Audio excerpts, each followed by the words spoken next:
With the rain pattering outside, my mind naturally turned to learning. Because isn't learning one of the most fundamental parts of being human? From the moment we are children, we are thrown into schools, spending 12 years or more absorbing knowledge, whether we like it or not. And since we have to learn anyway, we might as well learn well, not just to pass exams or get good grades, but to actually apply that knowledge to our lives, our careers, and our relationships. Think about a moment when you're in a meeting and the team is stuck on a difficult problem. Everyone is silent, no one has an answer. Then someone steps up and says, "I know how to solve this, I can handle it." That moment can be a turning point. It changes how others see you, leaders, colleagues, even yourself. It's a golden opportunity to prove your capabilities and earn respect. I've talked to many friends, and nearly every one of them has experienced such a turning point in their career.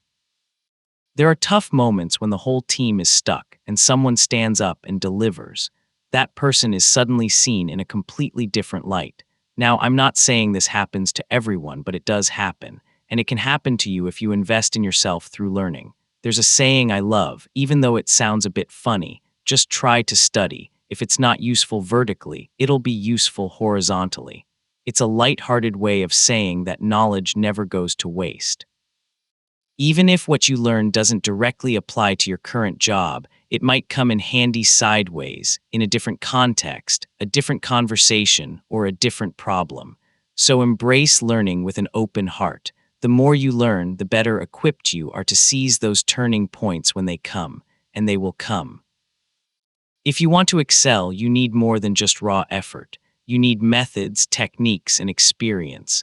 It's one thing to be average, but it's another to be at the top of your class or the standout performer at work. And let's be honest, even if someone says they don't care about being the best, deep down, everyone wants to know more and do better. That desire is the core of learning. So today, I want to share some personal insights from my own self-study journey, tips that have helped me love learning and feel a steady sense of growth. You know, I've spent years watching people learn. Some zoom ahead, others struggle no matter how hard they try. And what I've noticed is that the secret isn't intelligence or talent, it's a mental setup. It's having two simple modes active at the same time: humility and attention. Let's start with humility. Real humility isn't about saying "I'm not good enough." It's action-based. When you learn, you're already admitting you don't know something. That's humble, but it goes deeper. Think about the phrase goldfish brain. You've probably said it about yourself, right? "I forget everything." We laugh it off, but forgetting can be dangerous. You might leave the stove on, miss a deadline, or lose a valuable idea. The humble thing is to admit, "I can forget, so I'll do something about it." Overconfidence says, "I'll remember this, no need to write it down."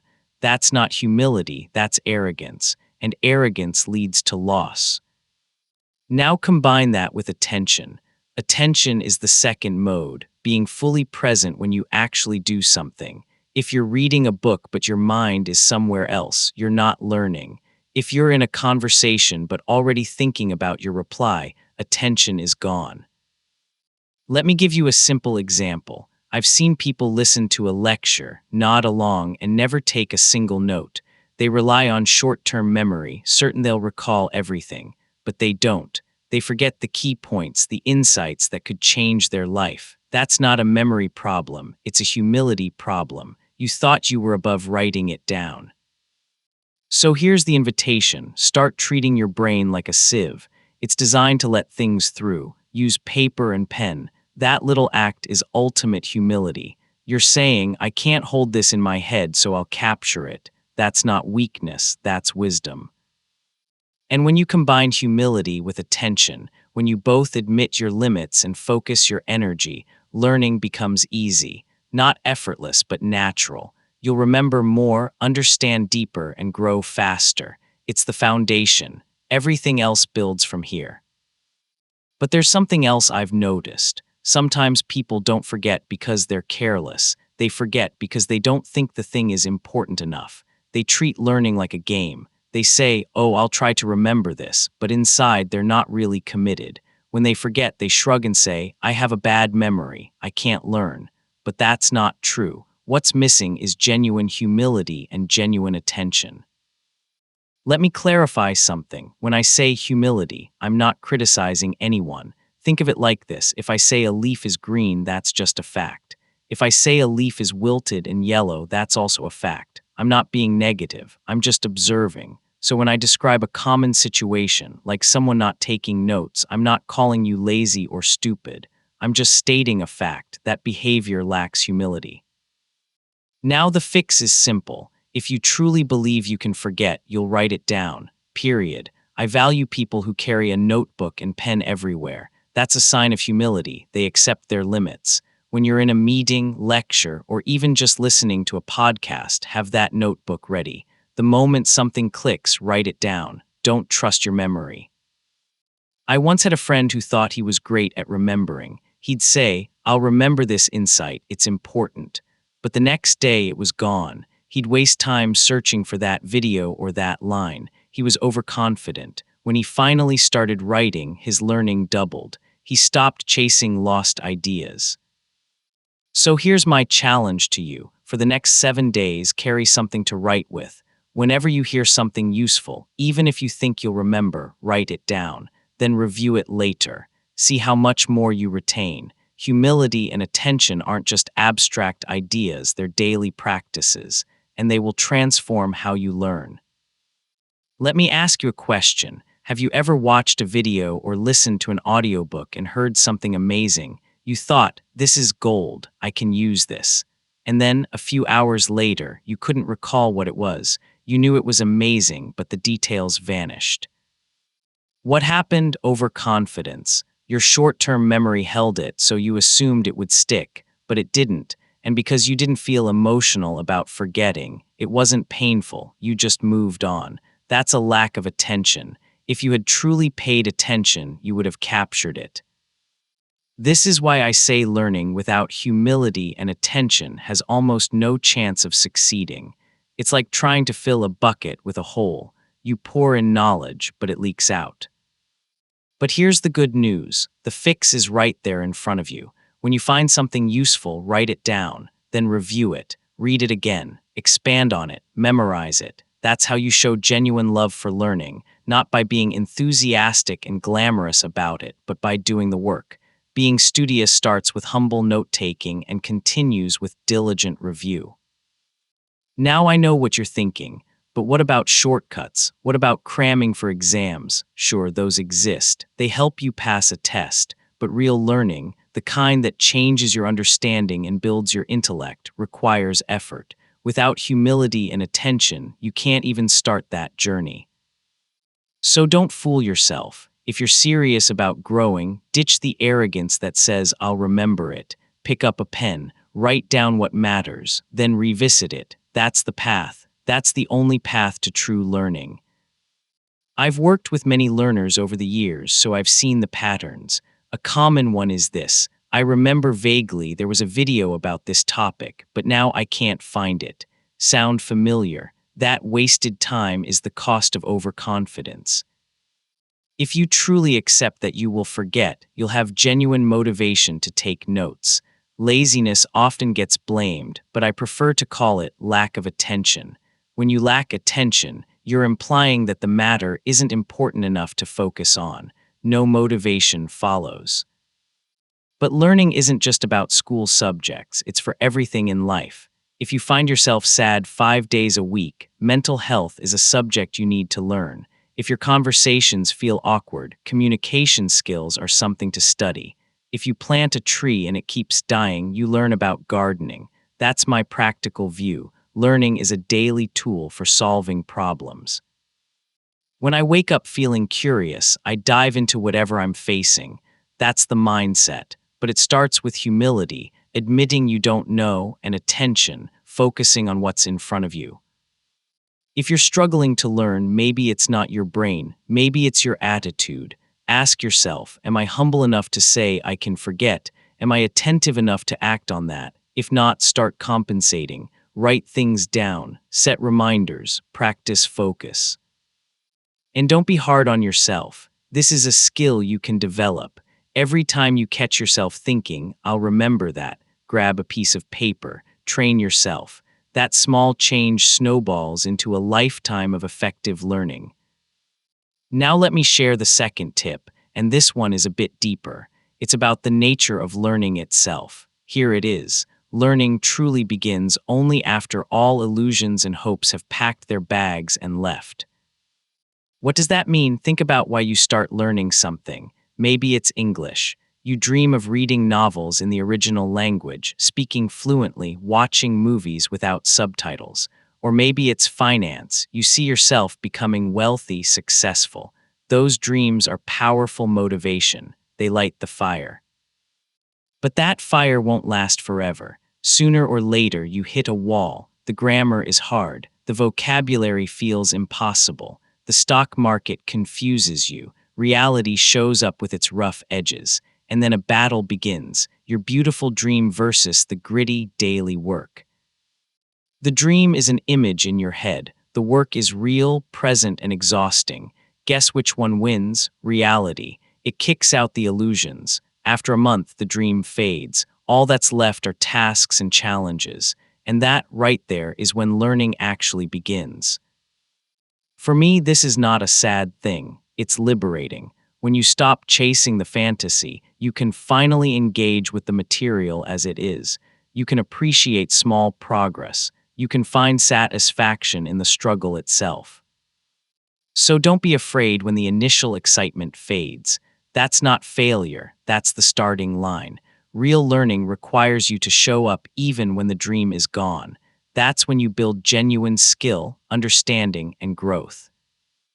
Next time you start something new, enjoy the honeymoon phase, but also brace yourself. Prepare for the moment when only the work remains. That's where true learning lives, and if you can embrace that, you'll go further than you ever imagined. When you set out to learn something new, there's a natural expectation that mastery, effort, and the thrill of conquest will arrive immediately. But they won't. The early steps are the hardest, and that's exactly where the real journey begins. The moment someone understands how difficult it is and still chooses to push forward, that's when they're destined to go far. Learning doesn't start with dreams. It starts when those illusions begin to fade. You can't live in a fantasy. Sure, dreams are beautiful, life is stressful, and being pragmatic all the time feels dry and exhausting. But if you're a full-time dreamer, even in practical matters, you'll never have a real chance to succeed or learn well. You're looking at life sideways, refusing to accept its challenging nature, wanting to paint it with rose-tinted glasses. But no matter how rosy you see it, reality remains itself. We only delay and exhaust ourselves in illusions. And when we finally wake up, the mental damage is even worse. So dream, be happy, hope, but understand it's not easy. True learning begins the moment you become realistic and accept those challenges. Combine that with humility, start small, humble, and gradually expand. These ideas form a system that builds the right mindset for learning. Now, specific techniques, those are easy. Textbooks are full of them, but why do most people still struggle? Because they skip the foundation. So before you dive into the dry details, remember, the joy of mastery comes later, not now. Embrace the hardship. That's where growth lives. It's easy to look at a syllabus and know what to learn first. That's simple. I love reading books, I have plenty to illustrate, but jumping straight into specific knowledge doesn't solve or satisfy anything. There's a crucial step called pre-reading or pre-learning. Before you dive into those dry, difficult textbooks, you need to prepare your mindset. If you're studying finance with beautiful dreams, remember this. The moment you feel like giving up is when learning actually begins. So please don't give up at the very start. Don't think it's too hard, too complicated, and quit early. That mindset is not simple. No difficult subject is ever as easy as entertainment. Keep that in mind. Here's another insight from my own experience. Let's play a mind game. If I say peanut butter, what comes to mind? Probably jelly or sandwich. That thought appears automatically. It's comfortable, effortless. But now if I say peanut butter with ketchup, I've forced you to think.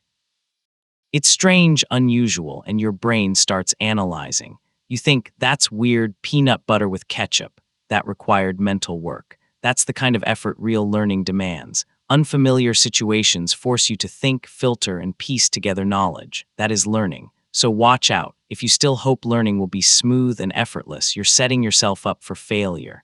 I've seen it time and again. People give up because it just doesn't go in. They feel sleepy, can't understand, or find it too long to swallow. If someone quits because it's hard to absorb, it means they only accept knowledge that goes in smoothly.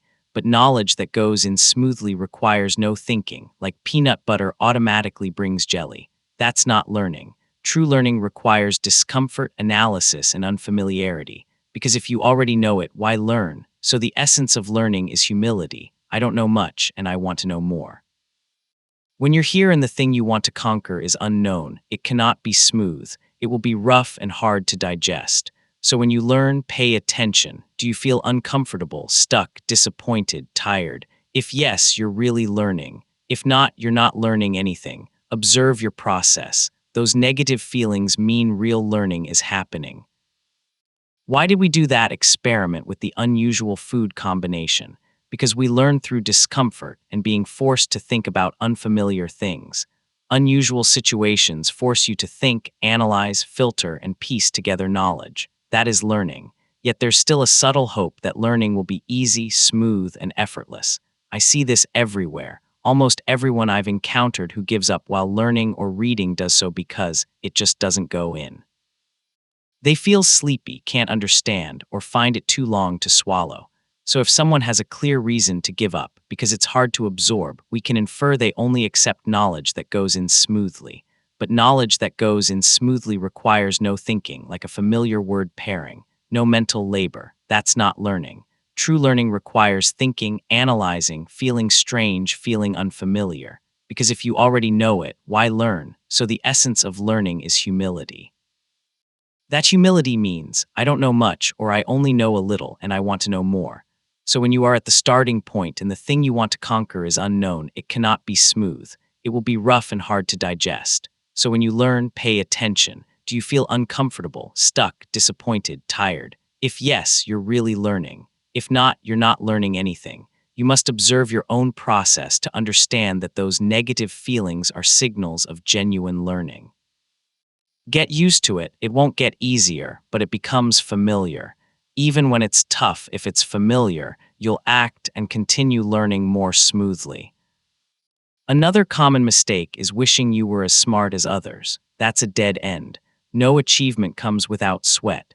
Don't lock yourself in a glass door believing in fate or natural talent. If you still believe in fate, you lose all effort and you suffer. You must embrace a belief. Even geniuses work hard. Top students work hard. People just don't see it. Look at those who compete in Olympiads or child prodigies. The intensity of their study is not easy. The idea that good learners have it easy is just a story we tell ourselves. Some evidence, they work hard to solve math problems, not simple. Even in talent-related fields like violin or piano, saying that person is gifted, I wish I had their talent, ignores their thousands of hours of practice, mistakes, and 8-10 hours a day. So you must let go of the illusion that learning is easy or comfortable. Comfort means you've finished learning. It's reversed. So from now on, every morning when you start studying, if boredom, difficulty, or headache don't appear, you need to reconsider. Either you're circling around what you already know or you're not learning anything. Real learning begins when you push past that initial resistance. And yes, there is joy, but it comes later. That joy usually appears after you've conquered something or after you've built a lot of experience, even enjoying the challenge. That's a deeper stage. The early stage will feel tough, boring, or off-putting. But remember, stick a big label on those feelings. That is learning. I wish all of you will truly enjoy that real learning and no longer live in illusions. Let's learn together. To summarize everything, the path to mastery is not paved with ease. It starts with humility, accepting difficulty, and embracing discomfort as a sign of growth. When you feel like giving up, that's the signal to keep going. When the material feels unfamiliar and your brain struggles, that's the very moment you're learning. So don't run from it. Train yourself to recognize those feelings and say, this is it. This is where I grow. And gradually, the struggle becomes familiar. It doesn't get easier, but you get stronger. You stop wishing for effortless genius and start respecting the grind. That grind is what separates those who only dream from those who actually achieve. So go ahead, pick up that difficult textbook, start that challenging project, and when the discomfort hits, smile. You're exactly where you need to be. That is the joy of learning. Learning isn't a talent, it's a skill. And like any skill, it flourishes when you tend to it with intention. We already gone through 3 condensed tips to make learning flourish. I hope you understand them. Thank you very much for listening. Don't forget to subscribe and comment your thought.